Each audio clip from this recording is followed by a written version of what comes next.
Is your Toshiba Smart 4K Fire TV not connecting to Wi-Fi? It shows no internet, not in range, keeps disconnecting, or your Wi-Fi doesn't show up to begin with?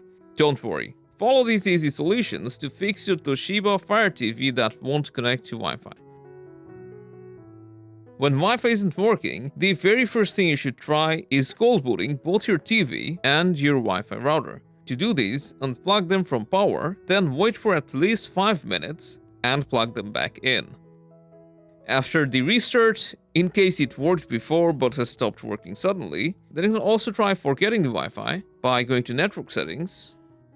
And while your Wi-Fi is highlighted, press the Menu button and then the Select button to forget your Wi-Fi and then reconnect to it. If it shows not in range, you have poor connection, or it keeps disconnecting, either move your Wi-Fi closer to your TV so that there's less obstructions, or you can also try using your TV closer to the Wi-Fi router and see if it helps.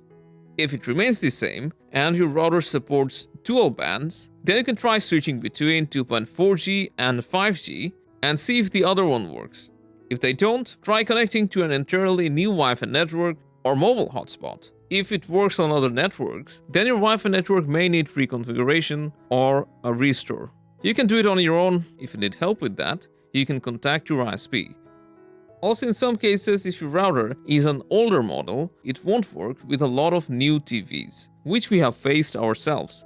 So if your router is old, maybe it's time to upgrade to a new one. Last but not least, you can always switch to a wired Ethernet connection and you'll have a more stable internet on your TV. And that's about it. Hope you found this useful and good luck.